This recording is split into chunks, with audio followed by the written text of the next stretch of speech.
کیا بنے گا بندے تو سوچ آخرت کی تو دیکھو بعض دفعہ ہم کوئی چیز کھاتے ہیں تو وہ کڑوی ہوتی ہے تو فوراً منہ میں ہم شکر ڈال لیتے ہیں یا کوئی میٹھی چیز ڈال لیتے ہیں. کیوں؟ اس لیے کہ وہ کڑواہٹ جو پیدا ہوئی ہے وہ زائل ہو جائے، ختم ہو جائے. کھاتے کھاتے کوئی بادام کڑوا ہوتا ہے تو فوراً آپ 2-4 میٹھی بادام اکٹھے منہ میں ڈال لیتے ہیں. کیوں؟ تاکہ وہ کڑواہٹ ختم ہو جائے.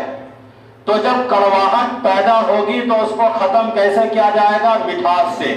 مٹھاس زیادہ کی جائے گی، شکر زیادہ ڈالی جائے گی تو پھر وہ کڑواہٹ ختم ہو جائے گی.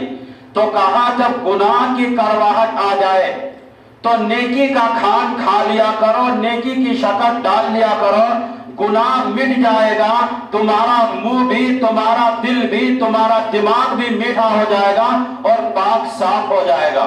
اس لیے فرمایا کہ جب گناہ کر بیٹھو تو فوراً نیکی کر لیا کرو. علماء فرماتے ہیں کہ نیکی کرنے سے گناہ مٹ جاتے ہیں. بعض کہتے ہیں صغیرہ بھی مٹتے ہیں، کبیرہ بھی مٹتے ہیں، لیکن معتبر قول یہ ہے کہ نیکی کرنے سے صغیرہ گناہ مٹتے ہیں، کبیرہ گناہ توبہ کرنے سے مٹتے ہیں. یہ جو ہمارے صغیرہ گناہ ہوتے رہتے ہیں زندگی میں، چلتے پھرتے کئی دفعہ گناہ ہو جاتا ہے. بعض گناہ تو ایسا ہوتا ہے جو ہم سے ہو رہے ہوتے ہیں لیکن ہمیں پتہ بھی نہیں چلتا. تو یہ صغیرہ گناہ مٹتے کیسے ہیں؟ نیکی کرنے سے یہ گناہ مٹ جاتے ہیں. جیسے ہم وضو کرتے ہیں تو ہاتھ کے گناہ مٹ جاتے ہیں. جب ہم کلی کرتے ہیں تو منہ کے گناہ مٹ جاتے ہیں. جب ہم نماز پڑھ رہے ہوتے ہیں تو بدن کے سارے گناہ مٹ جاتے ہیں. اسی طریقے سے جب ہم جمعہ کی نماز پڑھتے ہیں تو ایک جمعہ سے لے کر دوسرے جمعہ کے درمیان جو بھی گناہ ہوتا ہے وہ گناہ مٹ جاتے ہیں. اسی طریقے سے جب ہم عمرہ کرتے ہیں تو ایک عمرہ سے لے کر دوسرے عمرہ کے درمیان جو گناہ ہوتے ہیں وہ گناہ مٹ جاتے ہیں. اسی طریقے سے جب ہم حج کرتے ہیں تو ایسا ہوتا ہے جیسے کہ ابھی وہ ماں کے پیٹ سے جنم لیا ہو، اس کے جسم پر کوئی گناہ باقی نہیں رہتا، سارا گناہ مٹ جاتا ہے حج کرنے کی وجہ سے. اللہ کے نبی صلی اللہ علیہ وسلم نے صحابہ کرام سے فرمایا کہ تمہارے گھر کے سامنے کوئی نہر گزرتی ہو اور اس نہر میں تم روزانہ دن میں 5 مرتبہ غسل کرو، بتاؤ تمہارے بدن پر کوئی میل کچیل باقی رہے گا؟ صحابہ نے عرض کیا یا رسول اللہ کیسے باقی رہ سکتا ہے؟ نہیں رہے گا. تو اللہ کے نبی صلی اللہ علیہ وسلم نے فرمایا یہی مثال ہے 5 نمازوں کی. جب تم 5 نمازیں پڑھتے ہو تمہارے بدن کے گناہ دھل جاتے ہیں. اس لیے فرمایا کہ جب گناہ کر بیٹھو تو نیکی کر لیا کرو، نیکی سے تمہارے گناہ مٹ جاتے ہیں. اللہ کے نبی صلی اللہ علیہ وسلم نے فرمایا کہ جو اللہ سے ڈرتا ہے اللہ اس کے لیے راستہ کھول دیتا ہے اور اللہ اس کو وہاں سے رزق دیتا جہاں سے اس کو گمان بھی نہیں ہوتا. وَمَن يَتَوَكَّلْ عَلَى اللَّهِ فَهُوَ حَسْبُهُ، جو اللہ پر بھروسہ کرتا ہے اللہ اس کے لیے کافی ہو جاتے ہیں، اس کی ضرورتوں کا خود کفیل اللہ بن جاتے ہیں اور اس کا کام اللہ کے کرم نوازی سے پورے ہو جاتے ہیں. تو جو اللہ سے ڈرتا ہے اللہ اس کے لیے راستہ کھول دیتا ہے. حضرت عوف بن مالک الاشجعی رضی اللہ تعالیٰ عنہ رسول اللہ صلی اللہ علیہ وسلم کی خدمت میں حاضر ہوئے اور عرض کیا یا رسول اللہ میرا بیٹا سالم مشرکین کے قید میں ہے اور میں فقر و فاقے کی حالت میں ہوں. اللہ کے نبی صلی اللہ علیہ وسلم نے فرمایا کہ میرے پاس بھی صرف ایک سیر جو ہے، اس کے پاس کھانے کو کچھ بھی نہیں ہے، اس کے علاوہ دنیاوی کوئی اسباب بھی نہیں ہے میرے پاس. فرمایا کہ اللہ سے ڈرو، صبر کرو اور کثرت کے ساتھ لا حول ولا قوت الا باللہ پڑھا کرو. یہ ایسا وظیفہ ہے، حدیث شریف میں آتا ہے کہ یہ 99 بیماریوں کا علاج ہے. اس میں سب سے کم درجے کی بیماری ہم اور غم ہے. یہ دکھوں کا علاج ہے، یہ پریشانیوں کا علاج ہے، یہ حضور صلی اللہ علیہ وسلم نے ہمیں بتایا. حضرت ابو ذر غفاری رضی اللہ تعالیٰ عنہ کو حضور صلی اللہ علیہ وسلم نے جو 5 باتیں بتائی تھی ان میں پانچویں بات یہ تھی کہ ابو ذر کثرت کے ساتھ لا حول ولا قوت الا باللہ پڑھا کرو، یہ عرش کے نیچے ایک خاص خزانہ ہے، وہاں سے آیا ہے۔ زندگی میں معمول بنا لو، جب کوئی مصیبتیں کوئی پریشانیاں آ جائے تو کثرت کے ساتھ لا حول ولا قوت الا باللہ پڑھا کرو، اللہ تمہارے لیے راستہ نکال دے گا۔ وہ صحابی کہتے ہیں کہ ابھی میں نے یہ عمل شروع کیا ہی تھا کہ دروازے پہ دستک ہوئی، میں نے دروازہ کھول کر دیکھا تو میرا بیٹا سالم کھڑا ہے اور اونٹوں کی قطار بہت لمبی لگی ہوئی ہے۔ میں نے پوچھا کہ بیٹا تم اور یہ اونٹ کہاں سے آیا؟ کہا کہ مجھے موقع مل گیا، میں اس کی قید سے بھاگ کر آ گیا ہوں اور آتے ہوئے 100 اونٹوں کو بھی ہاتھ کر لایا ہوں۔ وَيَرْزُقُهُ مِنْ حَيْثُ لَا يَحْتَسِبُ، اللہ وہاں سے رزق دے گا جہاں سے تجھے گمان بھی نہیں ہے۔ کوئی اللہ کا ہو کے تو دیکھے، اللہ کا مان کے تو دیکھے، اللہ خود اس کا ذمہ دار بن جاتا ہے۔ حضرت عبداللہ ابن مسعود رضی اللہ تعالیٰ عنہ فرماتے ہیں کہ اگر کسی شخص کو فقر و فاقہ آ جائے پھر وہ لوگوں کو یہ کہتا پھرتا ہے کہ میں آج کل بہت پریشان حال ہوں، ہر وقت لوگوں کو کہتا پھرتا ہے، تو اس کی مشکلیں بڑھے گی، اس کی مشکلیں آسان نہیں ہوگی۔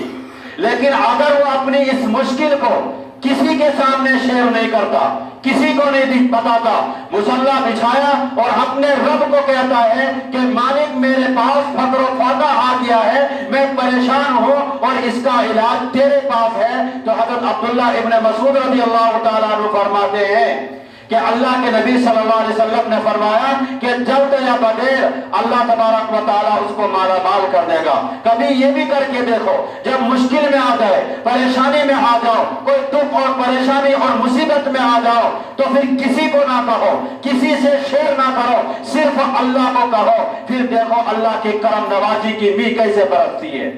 فرمایا اللہ پر بھروسہ کرو، ایسا بھروسہ کرو جیسے بھروسہ کرنے کا حق ہے، تو اللہ تبارک و تعالیٰ تمہیں ایسے رزق دیں گے جیسے پرندوں کو رزق دیتے ہیں۔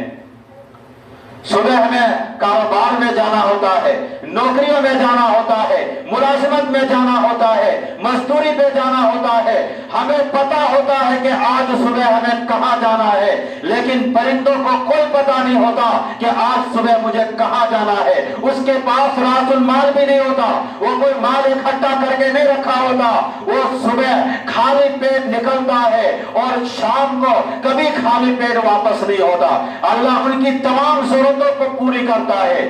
ایک شیر کتنا گوشت کھاتا ہے لیکن اللہ ان کو روزانہ دیتا ہے۔